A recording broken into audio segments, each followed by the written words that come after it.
validate your competences. Who the hell do you think you are? I see you, I don't Can you see do what you're supposed to do? Everything is okay. It's okay. And if you are angry, then you are the crazy one. Give and take. I don't exist. For real. Welcome to For Real, episode 20. This is a podcast on human dignity recorded on the 23rd of November 2024 at Explore the North, Leeuwarden, the Netherlands. We got together with 35 people to look into what it means to matter. Our guests go through a 2-hour experience in which they listen to pre-recorded interviews about the intellectual undermining of women. The music is made by Sarah Jeffrey on recorders and voice, Jorge Dumitriou on viola and guitar, and myself on harp. My name is Andrea Voets, and here at Resonate Productions we make musical journalism by combining social journalism with lots of original music. During 4 moments within For Real, the audience is invited to be interviewed by one of the musicians. And in this podcast, you hear those conversations exactly as they took place.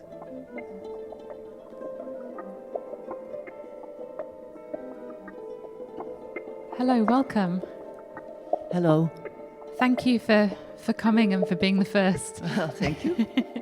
I'll introduce myself. I'm Sarah. I was born in 1985 in Liverpool in England. Mm-hmm. Would you like to introduce yourself? Yes, I'm Minke. I was born in 1952 in Wolvega, Friesland. Minke, what would you like to talk about? I like to reflect on something which was said here, and that's about the position of the leader. One of these women, she said, when you are a leader, you may not make mistakes. And there was another position of a leader who was humiliating a composer, I think. And I think we have to reflect on this position of the leader, how we think about leadership women ourselves. Because at the moment we think it's normal that a leader humiliates. For me, he is not a leader. For me, he's a poor boy who needs to humiliate to be the boss. And even so, a leader can make mistakes and can say, "Oh, I'm sorry, what do you think about my leadership?" So Yes. I think it's very important to not don't think about leadership as a dictatorial leadership should be normal. You see? Right. Yes. Not that women should emulate what we see and try and become that, but maybe find a new way. Yes. What does a leader look like for you? Or what would you like to see? I like to see dignity. I like to see that someone is thinking, or with his hands. You can also be a good leader with your hands, when you make examples for others, and it's not only by mouth you can be a leader. May I ask, have you had leaders in your life that you look up to? Well, I think my father, he was not a dictator at all. He was very kind. And I think also very polite for other people. Did not speak about other people like he's this or he's that. Or he was, I think, maybe he is an example for me. Yeah. That's wonderful. Well, thank you so much for coming and for sharing. Thank you. Thank you.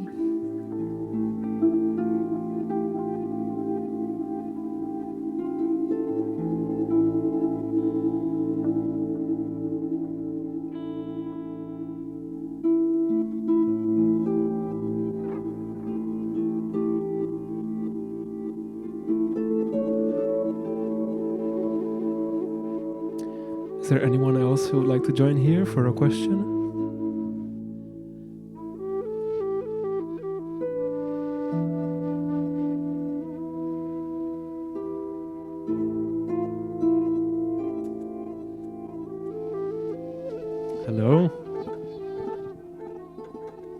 Hi.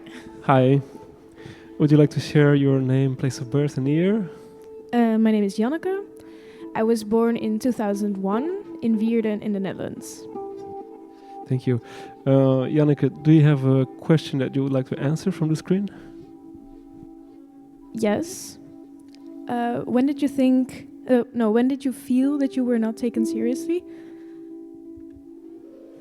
I feel like I've had this many times before. I'm a musician and I'm a festival booker. I book for this festival as well. All right. And many times I've felt like I came somewhere as a musician with my guitar, with my gear and everything ready to set up, you know?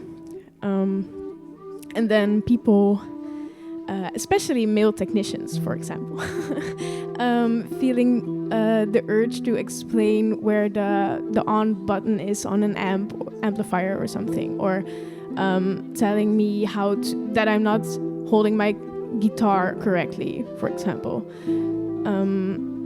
And also many times I've had people ask me if I was the intern or something while I was already working, because I'm young and I look like someone who's young. I know that, so that's also what do you imagine people think they see you? I think they see a very young and maybe unexperienced person, but I think I'm not anymore. So that's sometimes very frustrating. Yeah, I can recognize the situation. And what do you do actually? How do you react to that? What do I do? What do you mean? When somebody tells you that, how do you react on it? Yeah, that's what Or do you react on it? Yeah, that's what I struggle with a lot, because I have the tendency to get frustrated and also show that. So I close myself off, and because I'm usually, I guess, friendly, bubbly, and nice to people, but then I tend to be a bit blunt and not so very nice anymore. And it's not the way I would like to respond, especially in a professional situation, you know, when I'm about to perform, or when I have when I'm in a professional setting. That's not how I would like to react. So it's actually something I very much struggle with sometimes, because what do you say? Because I also don't want to be the person who says like, oh, you don't take me seriously because I am a young woman, and because I don't want to assume it either, but I feel it, you know? So I don't know how I would like to handle those situations. Yeah, I wish there was more awareness on this side. Yeah, there's room for much more awareness on that side. Yeah. Thank you, Janneke. Yeah, thank you. You're welcome.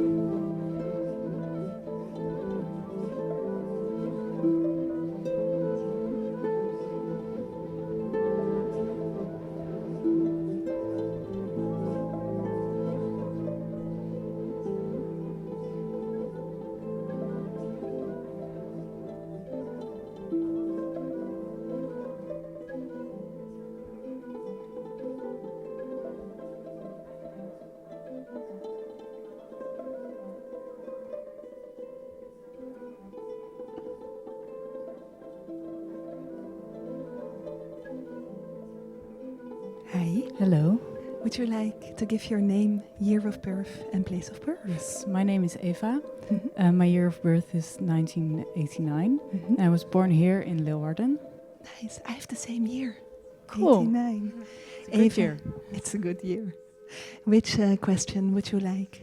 The last one, actually, to resonate something that has been said. Mm-hmm. I was quite relieved that there was a part in the interviews that was about more like the masculinity side of things, Mm-hmm. and the pressure on males, actually.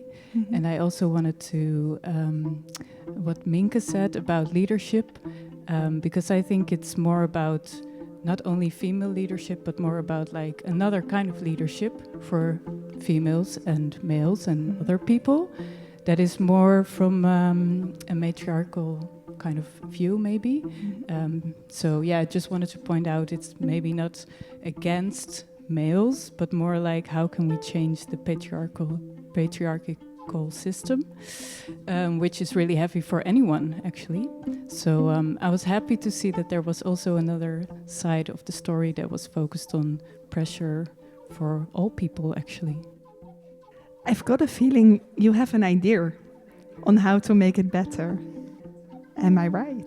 Maybe not a clear idea, but I think it's more about maybe the softer kind of leadership and creating space for anyone to feel safe and to say what they want to say or to express themselves how they want to express themselves, without this pressure and rules of the patriarchal system that is now in place, which is very unsafe for a lot of people.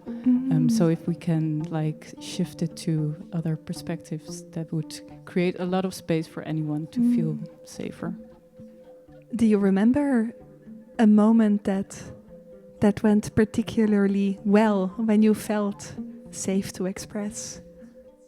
That's a tough question. I think I'm not sure. I think it's in the work that I do. I try to create those spaces. What's your work? I work actually at this festival, which is very nice. But I also create a lot of other events with a group of people. Try to make inclusive events. And it's our goal to actually make spaces more inclusive and to show other bodies, other voices that are not usually on the surface of things. So I think that's something that we try to achieve. Eva, thank you very much. Thank you. Thank you.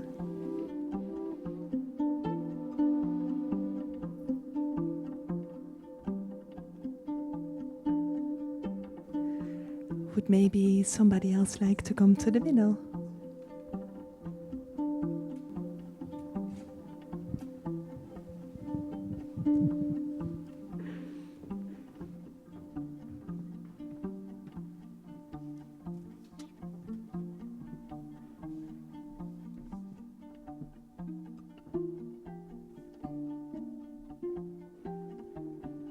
Hi, welcome. Hi. Hi. Would you like to introduce yourself? Yes, my name is Sytzke. I was born in a very small village next to Leeuwarden, and I was born in 2003. Great, welcome, Sytzke. Thank you. What would you like to talk about? I would like to talk about what responsibilities lie on my shoulders, because I think I really resonated with what the other people spoke about as well, but also what Janneke spoke about. In the way that what responsibilities lie on my shoulders. I think a lot of the times I have this feeling of a responsibility to be very bubbly, to be very happy. Yeah.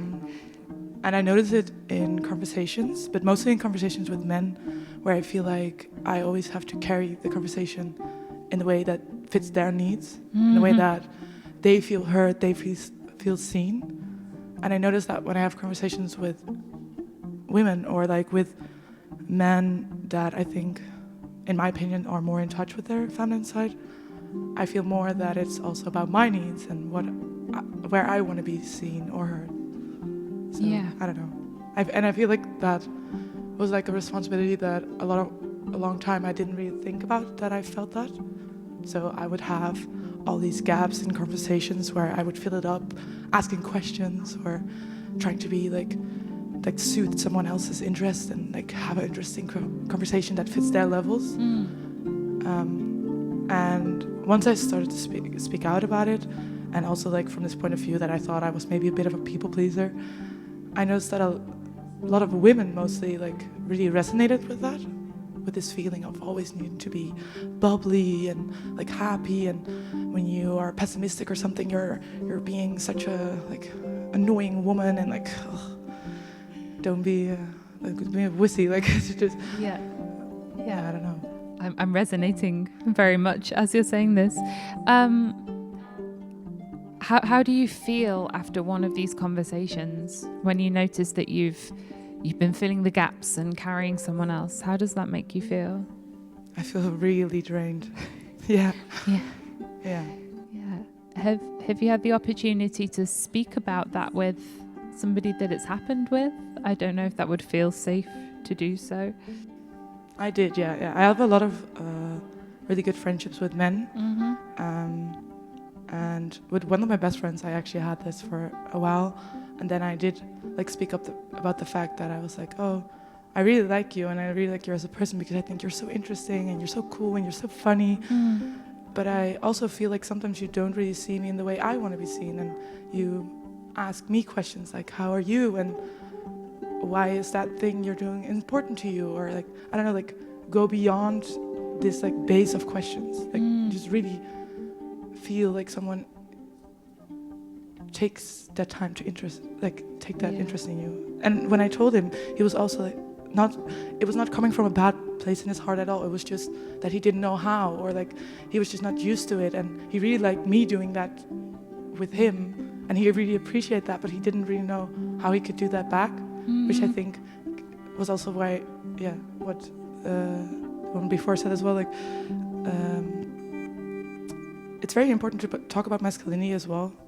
And I think it's very important that we also need to recognize that a lot of men, they're not having these conversations with other men. They're having it when they have a partner, or they have it when they have like girlfriends, or with their mother. And I think that's such a troubled thing, because that makes this society where all these men are raised with the idea that you can only like really express your feelings and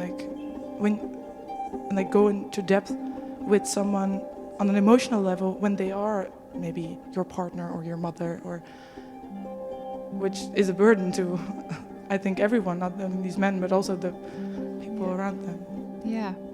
And I feel like it would benefit more people if you feel like you're able to have these connections. Yeah, I think so too. Because it also really saddens me that with my best friend that he had this feeling that. Yeah. Is it better with the two of you now?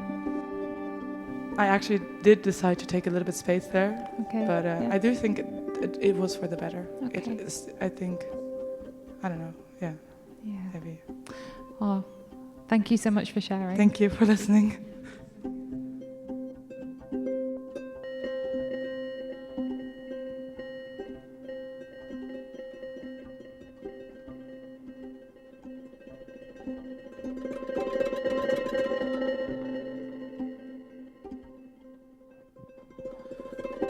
Now I would like to invite two of you to the middle to interview each other.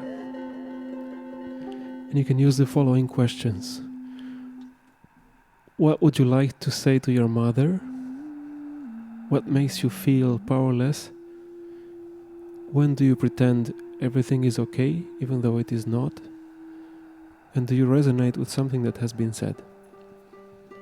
If you need us, we are here to help.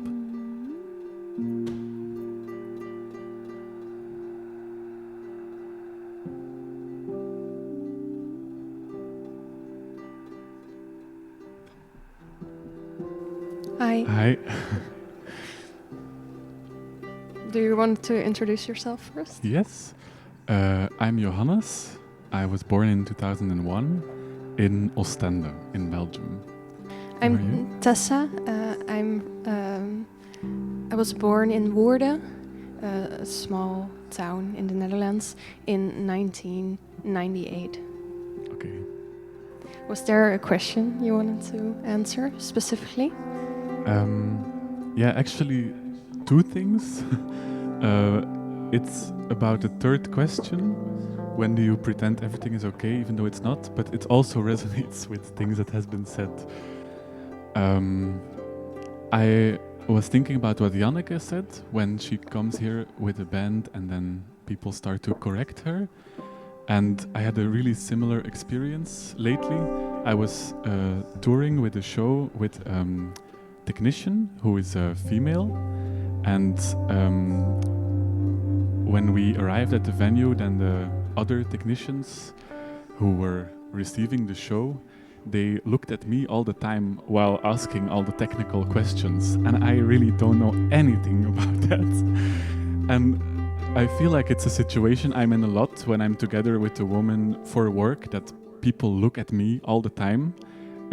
Men look at me all the time and not at the person who's standing next to me. And I would like to be able to react in a more connected way, because you also talked about connection, and I feel that I fail at that at this time. And the only things I'm able to do is like a really formal thing, to just not look at that person anymore and then look at the person who is with me. Like with my technician, I just looked at her all the time. So I hoped the other people would do the same. But yeah, I mean, apart from those kind of tricks of like that, I don't know what I can do. So yeah. Well, I think also coming back to what was said before by the other musician was, is it bad to call someone out on their behavior, to just be like, hey, you're looking at me because I'm the man, but actually there's someone here who has a lot more knowledge, and so this is not okay, you have to ask her. Yeah. Like, we don't have to be nice all the time, or like pretend that everything is okay. I actually had the same question, but that I wanted to answer, but in kind of like a different way, because I feel like often people look at me as being like a little bit odd. They're like, oh, you're the feminist, you're the girl with the tattoos, you're the writer, and I always pretend like it's okay to, like, it feels like they're just like, oh, you're not normal, so we're going to put you like outside of, like, this is us and you're outside of us. And I always pretend it's okay, like if people are just like, oh yeah, but you're the feminist, so it's okay. I don't call them out on that behavior. And I think I reacted in a way to you because I wish I would just say, this is not okay. You can just be like, oh yeah, but you're the feminist, so you're just a little bit weird. And just the same way, like, people looking at you because you're the man. I really just wish we could start saying things like, that is not okay. Yeah, calling people out on their behavior, I think. Yeah. Is it also what you wanted to answer? Yeah. I'm still curious. In what way do you feel that people kind of other you or something? Laurie, can you give me an example? I'm just curious. Well, it just happens a lot. So there's a lot of different examples I can give, but yeah, for instance, I'm in a book club, and someone recently just said, oh yeah, you're the only one with the tattoos, but that's maybe because you're also like artistic and in that way. And what would you wish you would do at that moment? Or just saying that it's not okay to, like, maybe just say how I feel in that moment, and that I feel like they're putting me outside of the group by saying things like that. Okay, thank you. Thank you.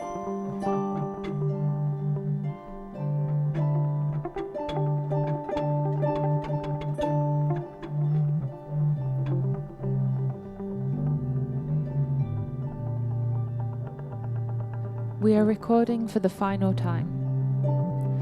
Anybody is welcome to come to the centre and share one sentence on what do you deserve.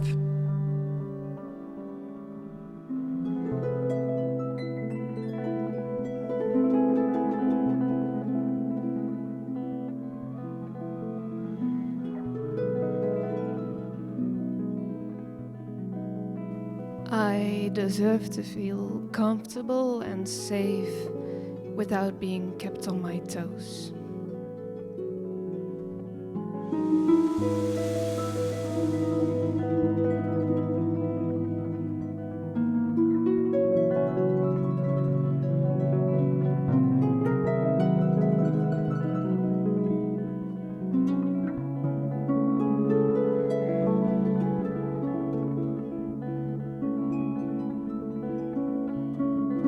This was For Real from Explore the North in Leeuwarden. We are Resonate Productions, and you can find us on Instagram at resonate.productions or on facebook.com/musicaljournalism. See you next time.